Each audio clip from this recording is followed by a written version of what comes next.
Çok güzel bir filmimiz var. Bəxt üzüyü. Aha, doğrudan. Moşu göyəzənlirdi, xoşbəxtlik Qafiyə tapa bilmir. qafiyə tapa bilmir. Geçti. Elə dəyərlər var ki, onlar adiləşməməlidir, sıraviləşməməlidir. Cəmiyyətin tam xoşbəxt olmasını istəyirsənsə, o cəmiyyətdə harmoniyanı yaratmalısan. Harmoniya olarsa, təbii ki, xoşbəxtlik də olar və təbii ki, hər şey mükəmməl, hər şey də yerində olar. Daxili dünyamızdakı o ruh xoşbəxt olduğu zaman insan xoşbəxt olur. O insan ailədə də xoşbəxt olur. Düşünün sən bir kişini, ailəsində xoşbəxt deyil. Amma var, dövlət, sərvət, çöldə hər şey var. Amma evində xoşbəxt deyil. O insan fəlakət daşıyır. Ona görə bir insan düşünün ki, evində də huzurlu görünür, amma daxili dünyasında bir çöküş var. O huzurlu deyil ki. Uşaqlar hiss edəcək ki, huzurlu deyil. Kim odur aldada ki, bilər? Bəli, bizim əslində varlığımızın fəlsəfəsində içimiz dayanır. Öncə onun qidasını verəcək, zikrə, şükrə, həm də sənaya, təfəkkürə onu cəlb edəcəyik. Onda bizim özümüz də dəyişəcək, ailəmiz də cənnət bağçasına çevriləcək, onda cəmiyyətimiz də gözəlləşəcək, onda dünyamız da gözəlləşəcək. Gözəl dünyada inanın, heyvanlar da bir-birinin ona münasibətini dəyişir.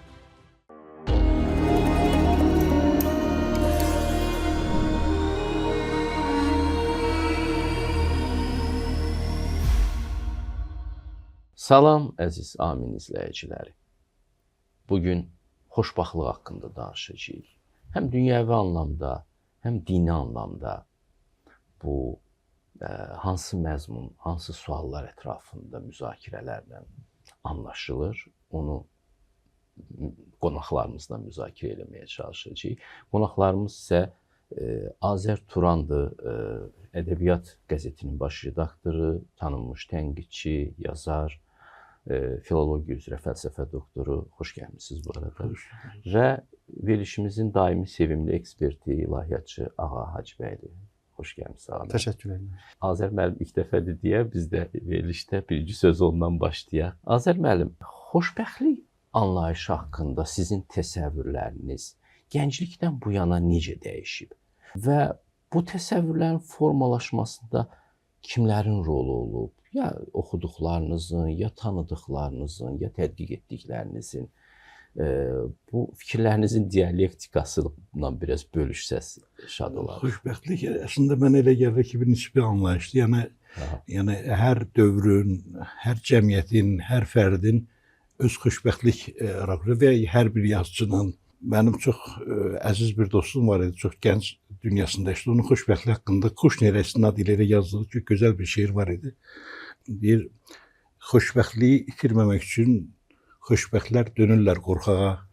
Xoşbəxtlik yaş balıq kimidir dostum, heç vaxt tələsmirəm xoşbəxt olmağa. Bu bir rakursdur. Yəni bir başqasına baxsaz başqa bir istiqamət görəcəksiniz və s. və ilə. Məsələn, mən adətən düşünürəm, yəni ədəbiyyatda sizinlə söhbət elədik, yəni xoşbəxtlik mövzusu. Yəni mən fikirləşdim ki, o nədir? Yəni Hamlet necə xoşbəxt deyib? Və yaxud Məhəmməd Hadi necə xoşbəxt ola bilər? Və yaxud xoşbəxtliyi nədə görürdü? Saysız hesabsız ədəbiyyat nümunələri var, amma mənim üçün məsələn bu suala cavab vermək üçün bir stimul verən bir povest Şoloxovun İnsanın Taleyi əsəri.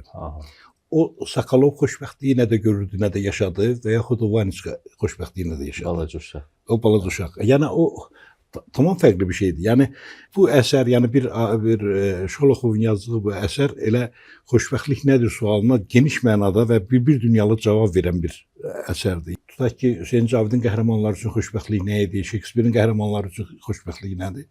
Yəni bu ayrı bir istiqamətə apara bilər də. Yəni məncə o nisbi anlayış deyil, hər kəsin öz xoşbəxtliyi var və hər kəsin də gördüyü bir xoşbəxtlik anlayışı var. Elə isə biraz daha şəxsi. Sizin üçün xoşbəxtlik nədir? Nə vaxt özünüzü xoşbəxt hiss edirsiniz? Valla, yəni mən də hamı kimi, yəni normaldır hər şey. Yəni həyatımda, yaradıcılıqda, işimdə hər şey normaldır, amma çox səmimi bir cavab verməli olsam, mən çox səmimiyyətlə ifadə edirəm. Mən heç vaxt xoşbəxt deyiləm.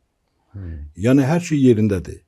Yəni ailədə də, mühitdə də, yəni hər yerdə, yəni kitablarımda, yaradıcılığımda, amma o axtardığım xoşbəxtliyi mən tapa bilməmişəm. Yəni bunu səmimi etiraf eləməyə əgər tutaq ki, mən Michelangelo'nun Pietasına baxıram.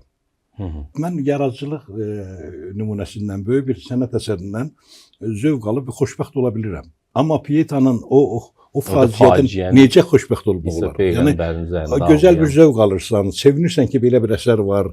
Yəni bu sənət aləminin bir xoşbəxtliyidir ki, yəni belə bir sənət əsəri var, amma motiv faciədir. Məsələn, Füzulilik də var da, dərdin özündən sevinç tapmaq. Yəni bax belədir. Yəni bu çox mücərrəd bir şeydir.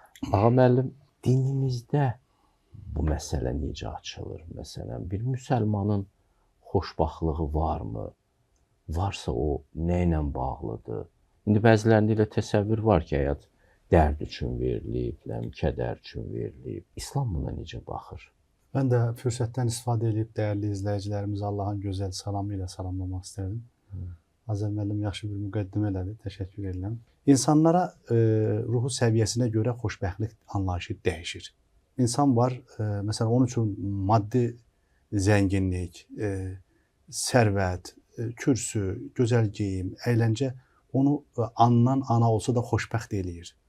İnsan var, onun xoşbəxtlik kodeksi biraz fərqlidir. Məsələn, o elm, irfan, mənəvi tərəqqidən ləzzət alır. O ətiri aldıqca oradan ləzzət alır və görürsən ki, o xoşbəxtliyini orada görməyə çalışır.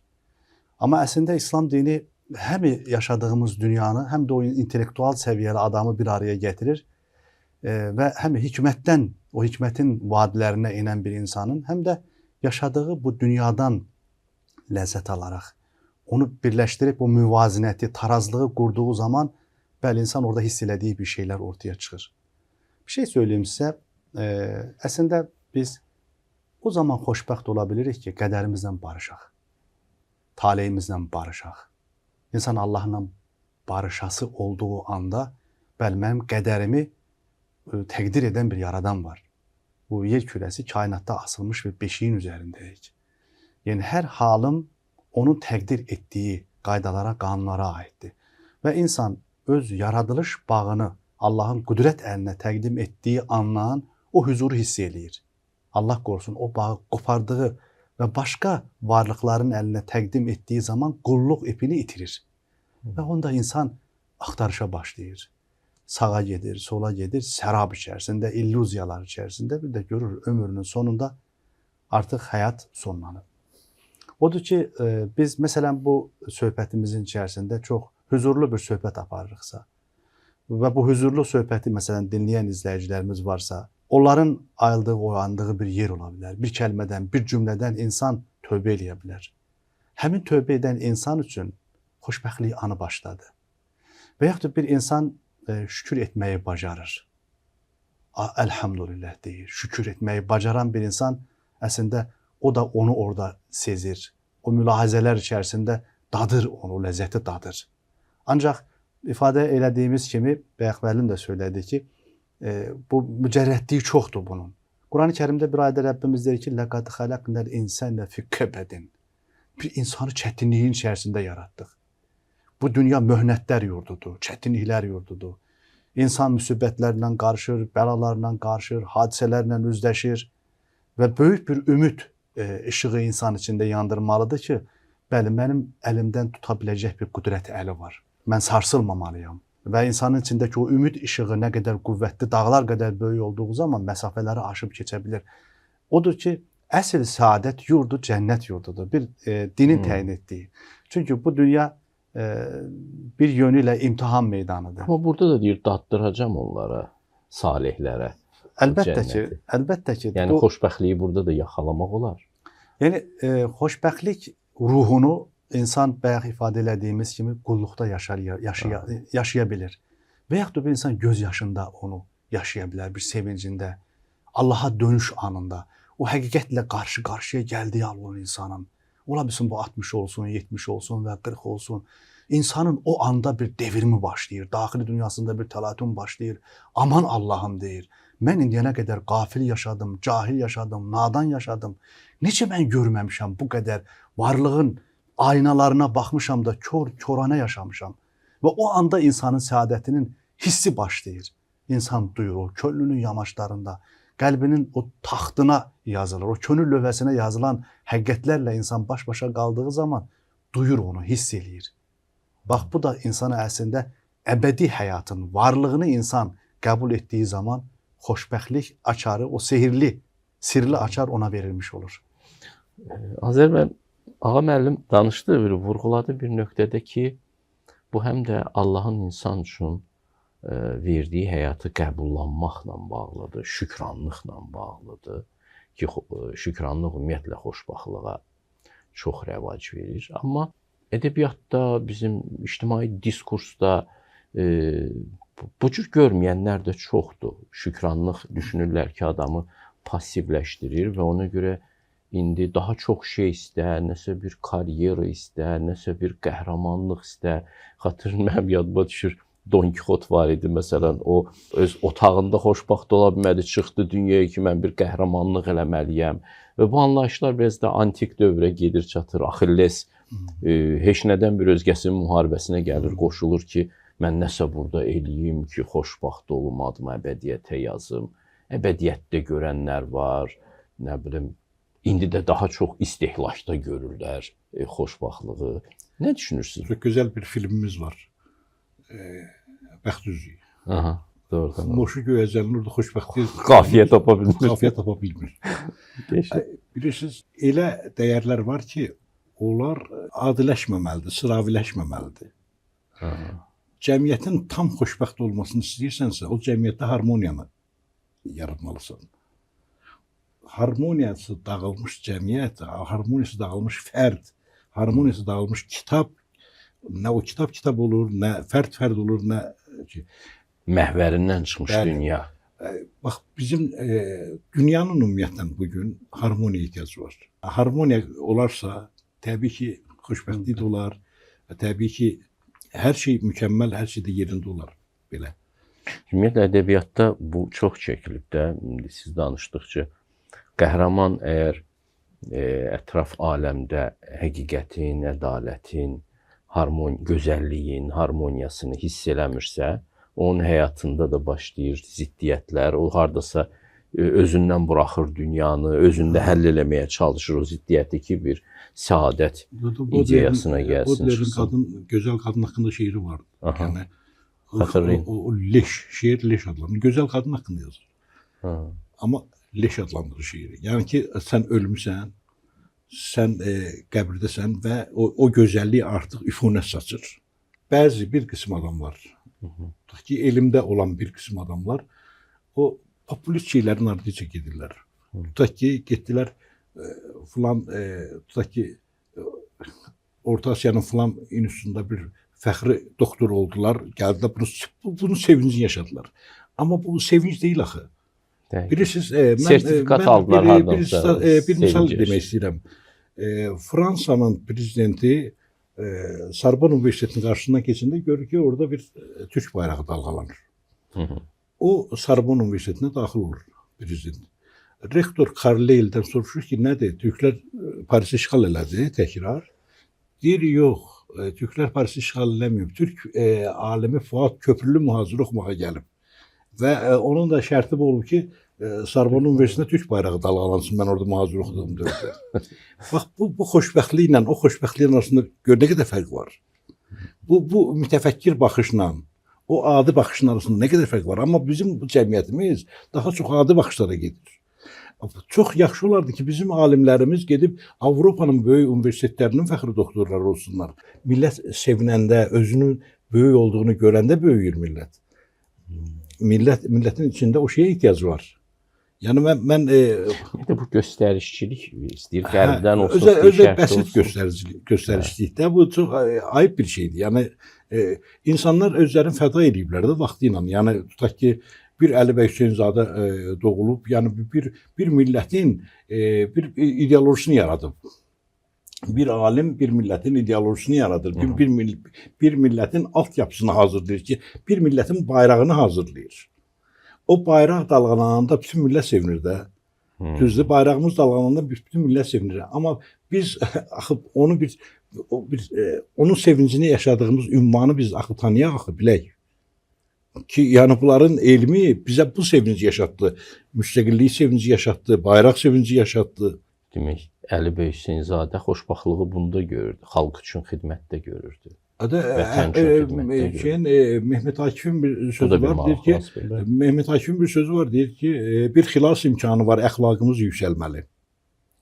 Bilirsiniz, Çanaqqala döyüşündə, gərgin, ziddiyyətli vaxtlarda, Türkiyənin çox çətin durumda olduğu vaxtlarda, yəni Türk şairi qalxır və bir xilas imkanı var, əxlaqımız yüksəlməlidir. Daha çox o tərəfə yönəlməliyik ki, yəni bizim böyüklərimiz nəyə sevinirdi? Ağa müəllim, Aristotel deyirdi ki, mən hələ elə bir xoşbaxt adama rast gəlmədim ki, o həm də fəzilətli olmasın. Belə bir sual vermək istəyirəm. Fəzilət, mərifət və xoşbaxtlıq əlaqəsi. Siz də bunu təsdiq edirsinizmi? Və ya indi belə inanc da var ki, insan əxlaqsız da olub xoşbaxt ola bilərmi? Yəni, mənəviyyat dünyasından kasıb olsa belə xoşbaxt yaşaya bilərmi? Nə fikirləşirsiniz bu barədə? Bir hədis-i şərifi mənə xatırlatdınız. Sevgili Peyğəmbərimiz Aleyhisselatü Vesselam'a o şiddətli dövrdə yaxınlaşırlar ki, bu qarşıdakı qara güruh insanlara lənət oxu. Deyir ki, mən rəhmət üçün endərilən birisiyəm. Mən lənət oxumaq üçün göndərilmədim. Biz çox böyük bir mənbənin, məxəzin içərisindəyik. Və o məərsəlnəkə illə rəhmətən lil aləmin deyən bir nəbinin ümmətiyik, Aleyhisselatü Vesselam'ın. Əlimizdə Quran kimi möhtəşəm bir kitab var. Rəbbin əzəli və əbədi xütbəsidir. Peyğəmbərlərimizin hədis yeni söz deməkdir. Gecə oxuyarsan sənin üçün başqadır, gündüz oxuyarsan başqadır, 21-ci əsrdə başqadır. Bu atom əsrində nə zaman oxusaq bizim üçün yeniləyir bizi. Bəli, fəzilətli bir insan, məziyyətlərlə dolu bir insan olduğu kimi, o özünün məna dünyasından həzz aldığı kimi, dünya bağlanmış, dünya pərəst birisi də özünü orada o dünyanın içərisində xoşbəxt hiss eləyir. Maddiyyatla, sərvətlə, gəzintilərlə, əyləncələrlə, gözəl yeməklərlə o insan da özünü orada xoşbəxt hiss eləyir. Amma gerçəkdən xoşbəxtlikdirmi o? Yəni, biz bilirik ki, insan nə qədər çox yesə, mədəsi doyacaq. Amma insanın ruhu daim açdır. Bu, oradan ortaya gəlir ki, insanın kimliyi onun ruhunda gizlidir. Axı, ruh bizə verilən bir əmanətdir. Biz əgər bu bədənimizdə ruhu bəsləmiriksə, o mənəvi dəyərlərimizlə onu təsdiqləmiriksə, bizim içimizdəki ruh ac qalacaq. Onda Quran-ı Kərim əlimizdən tutur, Ələ bi zikrillahi tatmainnul qulub. Həyat kitabı söylüyor ki, qəlblərin aram tapması üçün gərək qəlblər Allahı zikir eləsin. Xatırlayasın. Xoşbaxtlıq şeyidir də. Və əlbəttə ki, insan əslində zikir sadəcə Sübhanallah deyil. Bir Sübhanallah zikri bir insanın həyat fəlsəfəsini dəyişər. Bir Allahu Ekber sözü hərb meydanlarında bəzən topun, tankın səsindən daha qüdrətli oldu Qarabağ zəfərində. Allah bu xalqa bir zəfər nəsib etdi. Əslində bu aralarda da bizim şəhidlərimizin anım günləridir. Anırıq. Anladığımız zaman yaxşı anladırıq. Anlamayan insan, anlamsız insan, Allahsız insandır. Haşa, qorxunc. Əslində bu baxımdan baxırıq ki, insanın vücudu, varlığı əslində bir ölküyə bənzəyir. Əslində Allah Teala bizi o ölkəmizin padşahı, sultanı yaradıb. Deyirsən, bax, var olduğun yerdə nəfis var. Ruh da var, duyğular da var, orada ağıl da var, təfəkkür var, düşüncə var. İndi sən sultanlığını burada elə, idarəni burada elə. Yer kürəsinin xəlfəsi olmaq üçün öncə öz dünyanın qəhrəmanı ol. Ona görə söylənilir ki, özünün qəhrəmanı olmayan öz həyatının, millətinin qəhrəmanı ola bilmir.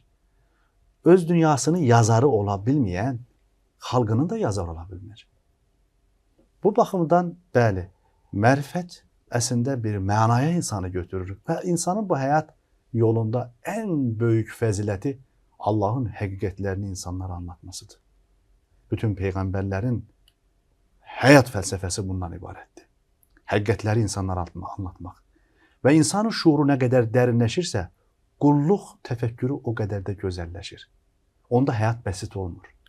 Hansı ki, sizin verdiyiniz sual, tarixin dəriklərindən günümüzə qədər ən qədim və ən çox təkrarlanan sualdır. Hər çağda fərqli anlamları, çalarıqları var. Lakin dəyişməz bir xətt var. O da insan bu dünya üçün imtihana göndərilib. Və bizim buradakı müsibətlərimiz, qarşımıza gələcək hadisələrlə bağlı Allah Rəsulunun bir fikir atlası ortaya qoyur. Deyir ki, mən təəccüb edirəm, deyir, inanan insana. Başına bir müsibət gəlir, Allaha həmd edir. Nemətlər verir, şükür edir. Görürsünüz, deməli, insanda möhtəşəm bir tarazlıq var, çöküş yoxdur. Deməli, bu ruhu insana injekt etmək lazımdır ki, elə o ruh xoşbəxtlik ruhudur da. bəli, insan, bax o daxili dünyamızdakı o ruh xoşbəxt olduğu zaman insan xoşbəxt olur. O insan ailədə də xoşbəxt olur. Düşünün sən bir kişini, ailəsində xoşbəxt deyil. Amma var, dövlət, sərvət, çöldə hər şey var. Amma evində xoşbəxt deyil. O insan fəlakət daşıyır. Ona görə bir insan düşünün ki, evində də huzurlu görünür, amma daxili dünyasında bir çöküş var. O huzurlu deyil ki. Uşaqlar hiss edəcək ki, huzurlu deyil. Kim odur aldada ki, bilər? Bəli, bizim əslində varlığımızın fəlsəfəsində içimiz dayanır. Ruhumuz dayanır, mənəviyyatımız dayanır. Öncə onun qidasını verəcək, zikrə, şükrə, həm də sənaya, təfəkkürə onu cəlb edəcək. Onda bizim özümüz də dəyişəcək, ailəmiz də cənnət bağçasına çevriləcək, onda cəmiyyətimiz də gözəlləşəcək, onda dünyamız da gözəlləşəcək. Gözəl dünyada inanın, heyvanlar da bir-birinin olan münasibətini dəyişir. Bilirsiniz, o fitrət də var da.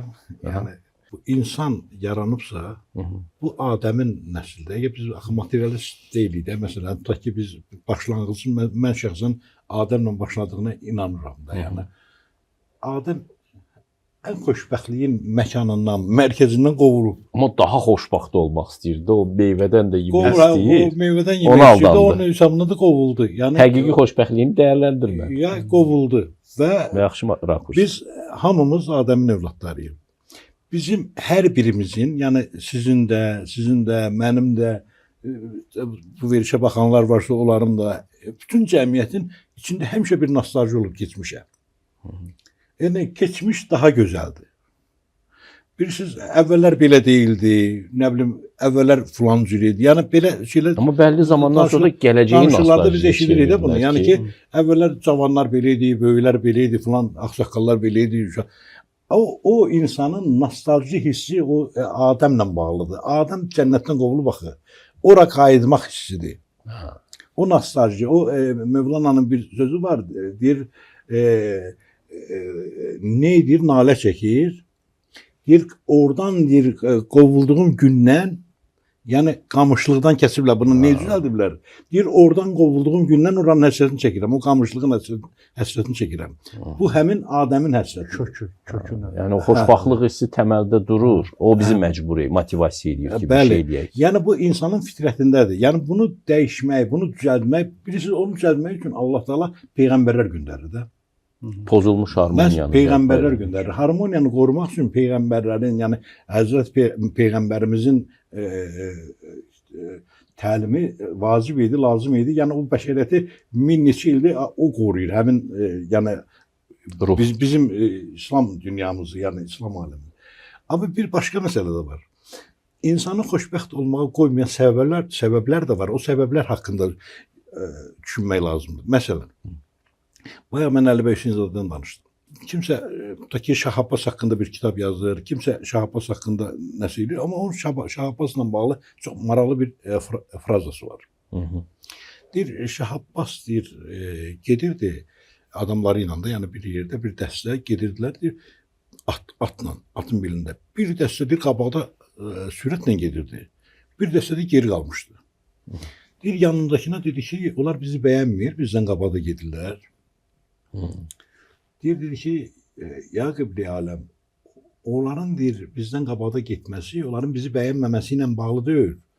Atlar deyir, onların üstündəki süvarilərin, o atları minmiş adamların nə qədər qiymətli sərvət olduğunu bilir, atlar sevincindən belə qarşıda gedir.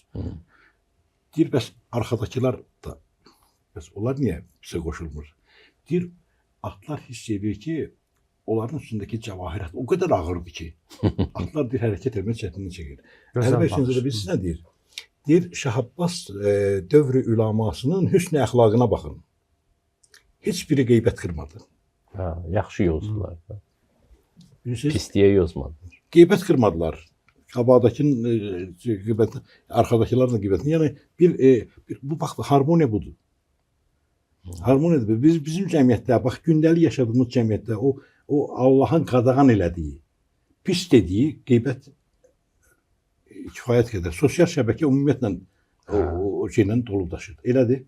Elədir. Qidalanırlar. Nələr qadağan olunsa onlar Qeybətdən qidalanırlar. qidalanırlar, bəli. Yəni Bəslənirlər. adam rəhmətə gedir. Adamın qeybətini qırırlar.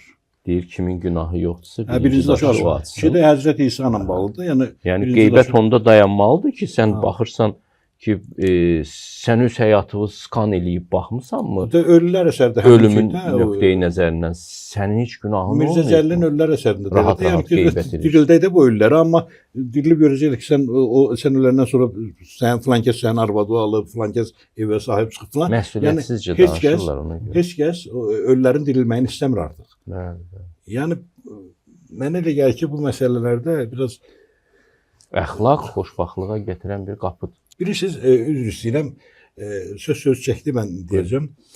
Mən bəzən cavan yaşlılarla söhbət edəndə hansı kitab oxuyurlar, nə edirlər, yəni maraqlanıram da, yəni belə. Məsələn, qəfil mən belə bir şey deyirəm. Nə olar? İbn Fədlanın səyahətnaməsini də oxuyun.